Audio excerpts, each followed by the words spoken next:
Scorpios, this is Annette with Annette's Astrology Corner, and this is your November reading. And so I apologize if this gets too long-winded. There is so much Scorpio energy that it's almost, I feel like I'm going to have to talk to you in detail about yours. So if I get a little long-winded, sorry. Because there's just so much going on in Scorpio. So we have, okay, so when the month kicks off, we have Mercury in Scorpio, and we have the Sun in Scorpio. So we already have Scorpio energy diving deep into our internal desires, right? Our deepest desires, how we make our sun shine during this event. And then we have, or during this month, and then we also have a new moon, your new moon this month as well.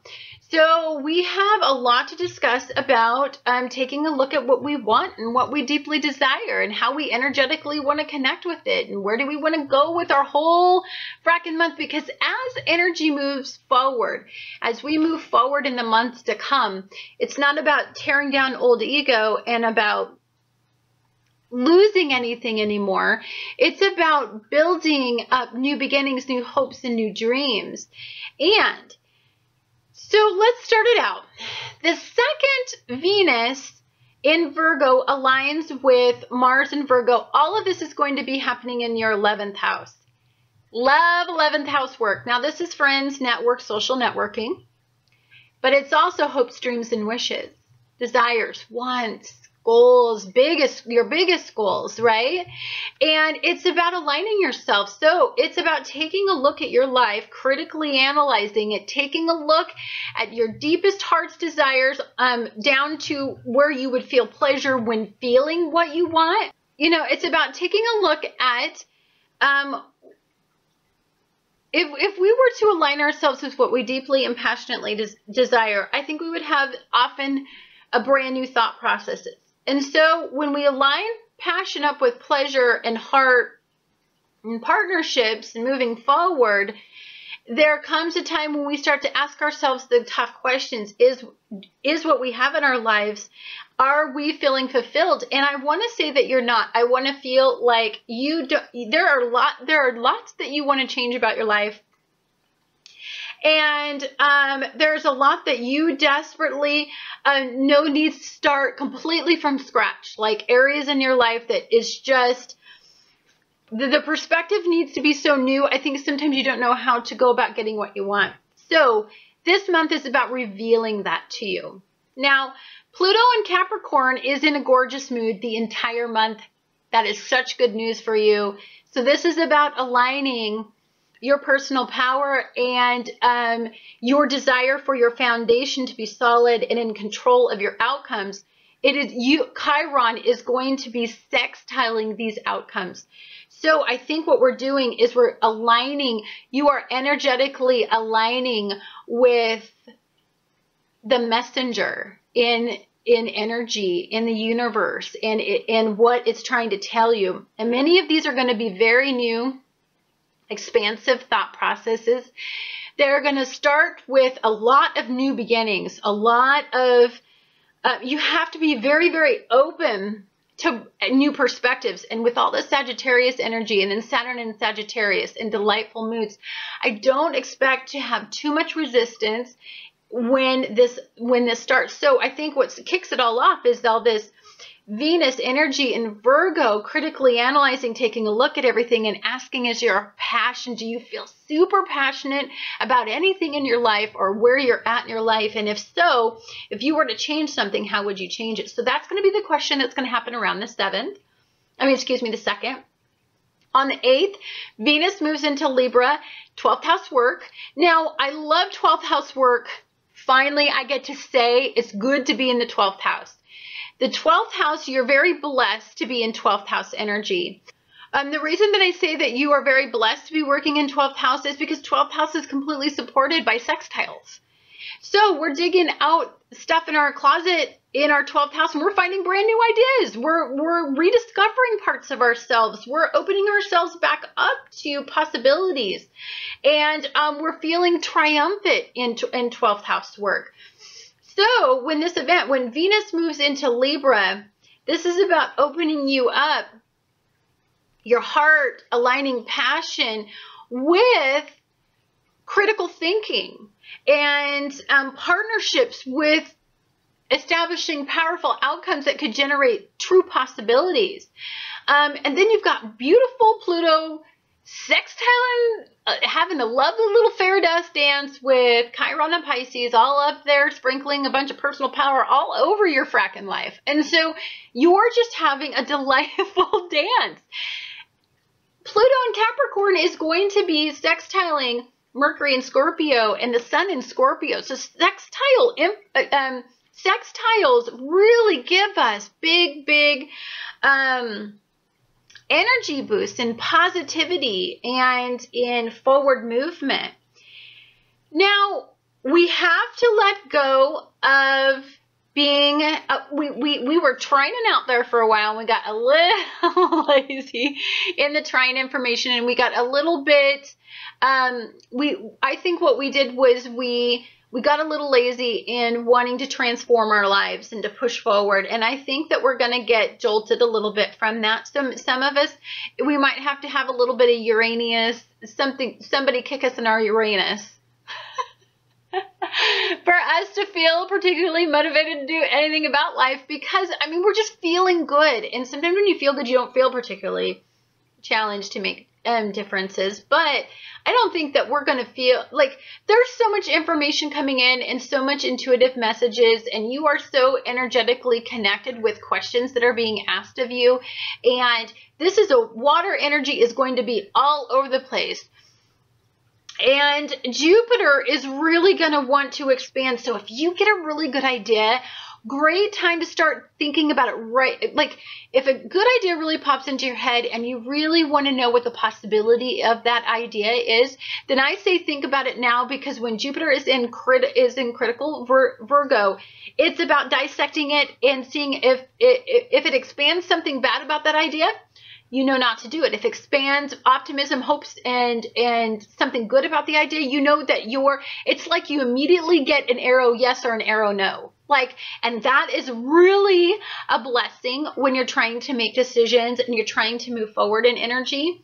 So you're feeling pretty fabulous on the 8th. I mean, even if it comes with challenge is soon uplifted by a sextile. So don't get lost in energies in negativity.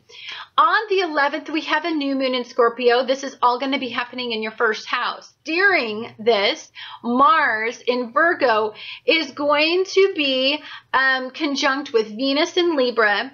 It's going to be sextiling Saturn in Sagittarius. So we're moving forward. We're being conservative in our approach. We're thinking about partnerships. We're being highly realistic about what we want from partnerships and pleasure seeking. I think we're trying to get some of our vices under control and think things through. The thing I love most about this is Pluto in Capricorn is going to be, of course, still doing its dance. It's going to be sextiling the Sun, sextiling the Moon in Scorpio, and sextiling Mercury in Scorpio. Talk about a crap load of Scorpio, lots of Scorpio, lovely Scorpio energy, being supported, being healed, being nurtured by Chiron.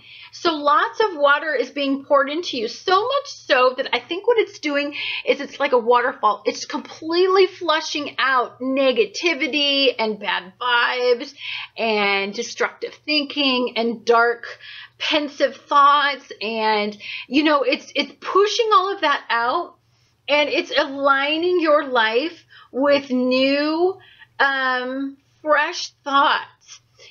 Even if you get pulled backwards into the 12th house, it's about releasing the anxiety, releasing and letting go of fear, letting go of imbalances in your life. If you are having some Uranian moments that are squaring off with these energies, I would say, okay, I'm having a Uranus moment in Aries. Sometimes what happens with sweet little Scorpios, any water energy, it's not just you Scorpios. What happens is change is scary.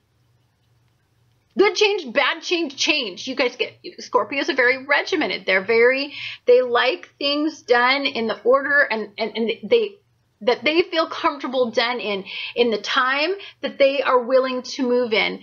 They don't like being pushed. They don't like being overly stimulated. They don't like people being outwardly suggestive to changes that they have to make. This all has to come from internal, and you're going to feel pushed by the universe. You're going to feel overstimulated, which could cause you to want to pull back and regress and be protective and be and just stick, put your feet in the sand or put your head in the sand and just act like you don't need to make these changes. You're not going to get to stay there. There's going to be so much energy, and that's when you're going to experience some of the squares, and I don't even know why you would even want to experience a square when you have sextiles to elevate you, and when you have trines to make you float along a frackin' breeze. Like, why the heck would you want to get caught in ego? It's so stupid when we have such a beautiful month to talk about flying forward and ascending and just feeling good and new innovative ideas, new opportunities, making your foundation exactly what you want it to be. I mean, the clay's in your hands as far as how you want this energy to go. And we all know that you can get, the negative side of Scorpio energy is you can just get stubborn and you can get suspicious and you can get you can see things in negative aspects that aren't even there because I think sometimes that's the way you guys just avoid change. And don't do that. Float along a cloud with me and get caught up in these fracking sextiles because it's like delicious energy and it's water at its best. Water energy at its best. So then on the 12th, Mars moves into Libra, and this is going to be happening in your 12th house. And again, 12th house work, all supported by lovely dancing sextiles in Sagittarian energy. This is about new perspectives, enthusiasm, a thirst for knowledge, big ideas, optimism. This is about fun, laughing, enjoying yourself, letting the good things stimulate you instead of, you know what? If you're working in your 12th house and you remember really good times, when you used to have good times, well, then mimic those good times. You get to move forward with more good times like that. It could have to do with family. You could have some really good feelings about family, and where family used to be a point of contention, you're getting that under control. You're moving away from all of the fighting. You're laying down all the swords that you normally would keep protective and close to you in case you need to use them. You're not withdrawn. You're not holding back. Yes, this is scary. Yes, it's hard to let people in and trust them again. And there are going to be times at night where you think things through, and that's when you get caught in this little square energy and you wonder if you're doing the right things. But can you just trust that intuitively the energies are guiding you to make the right decisions? And if you're aligning with energy, then you're making all of the right decisions. On the 16th, the Sun in Scorpio aligns with Mercury in Scorpio, all happening in your first house, all feeling especially powerful. Again, Saturn is in here sextiling all of this gorgeous Scorpio energy. So your Sun, your core, Mercury, the messenger, information, you're being very stimulated to see the truth in your situation, where your reality truly lies. And you are definitely forming strategies to move forward with. And this, you can thank Saturn for coming in here and opening up and broadening your perspectives in this. On the 18th, I love this energy, probably one of my most favorite energies in the whole frackin' month for me, because I dig complete fantasy Labra. But Neptune goes direct in this on the 18th, and it is going to be conjunct with Chiron and Pisces. Again, water and water energy, lots of healing, lots of flushing, lots of cleaning out our souls from dark energies, limiting belief system, fear-based responses, anxiety, grief, oppression, obsessive tendencies. It's about flushing all of that out, and it's about aligning us with positive water-based behaviors and energy. Delicious energy. So happy it's here. So happy that we're working on healing. We're not being torn down anymore. Our egos are not being subjected to transformation in negative ways. We're transforming under sextile energy. On the 20th, Mercury moves into Sagittarius, and this is going to happen in the second house. So this is about valuing yourself enough to have the courage to go on a new journey, on a new path, and to open yourself up to new perspectives. It is about sextiling all of this gorgeous Sagittarian-based mindsets. It's about fun, energy, optimism, overly optimistic at some points, I would say. It's about thinking clearly, elevating your thinking. It's about intellectual pursuits, right? And most of all, it's about curiosity, about changing your outcome. How can you do it? Your brain is going to be thinking. It's going to be very, very stimulated, overstimulated, and you are going to be getting messages from the universe right and left. Then we have on the 23rd, we have the sun moves into Sagittarius in your second house. So when the sun moves into Sagittarius, here's where we might get a little bit of a reality check. So we're all watery, we're all floating along a cloud, we're getting really excited, and then we get this quincunx thrown in really quick. So Mars in Libra it's going to be sextiling Mercury and the sun and Saturn all sitting in Sagittarius, broadening our perspectives. And then you get a reality check. So that reality check then generates a response, that quincunx, that definite quincunx, slaps us and makes us realign and take a look at a different perspective in this situation. When this happens, it has to do with what you value, who you value. Perhaps somebody that you're valuing is somebody who has been secretly stabbing you in the back.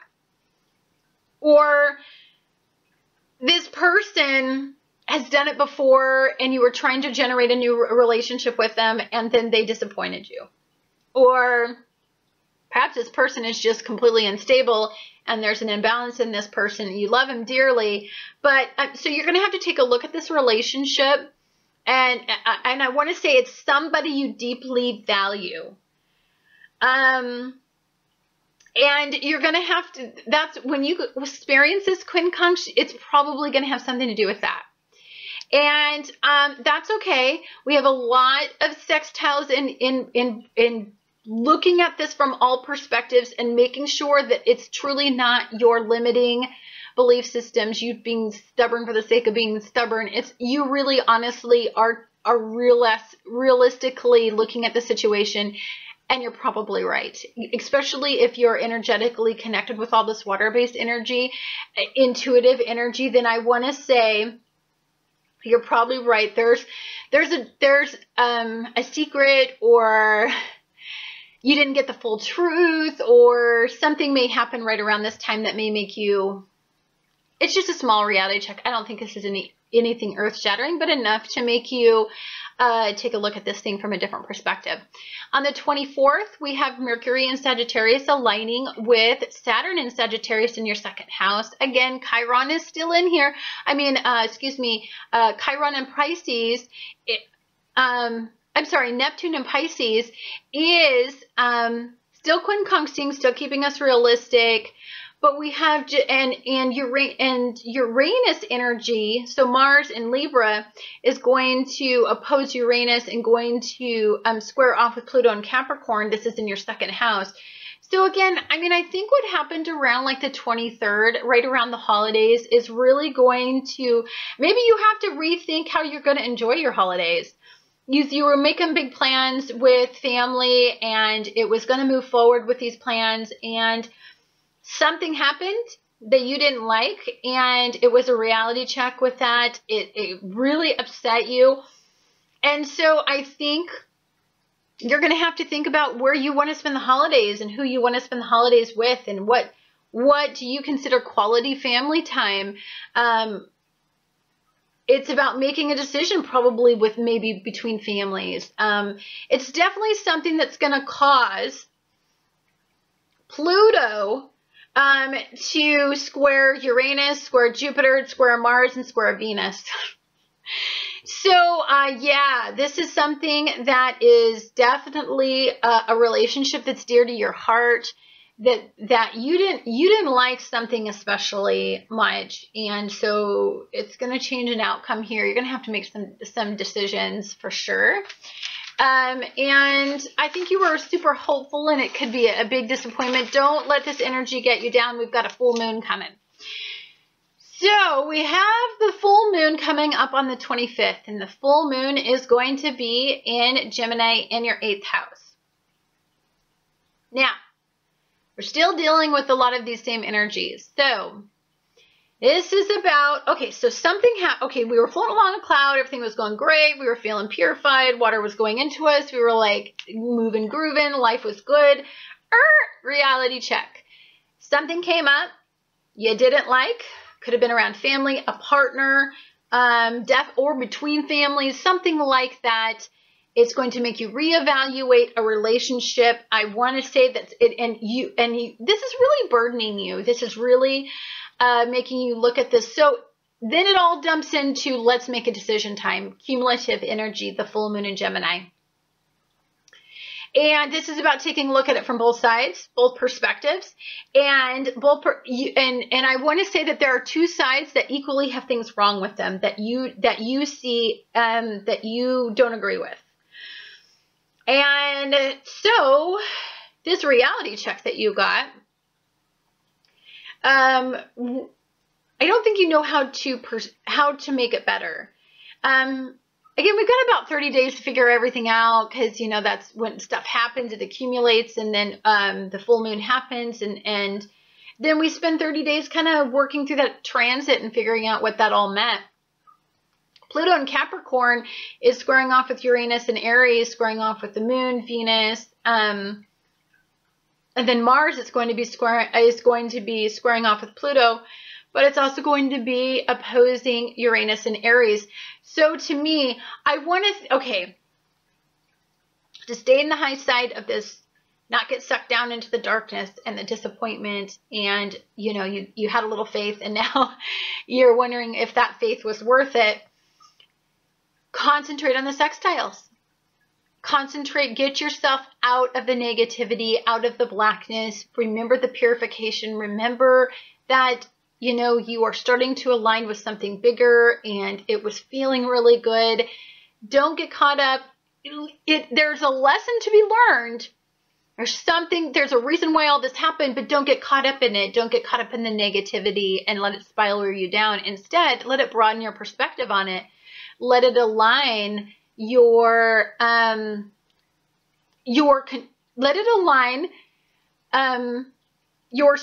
with how you control yourself during situations like this, and let it not let the situation control you, but you control the situation. And I'm not talking about being overly controlling.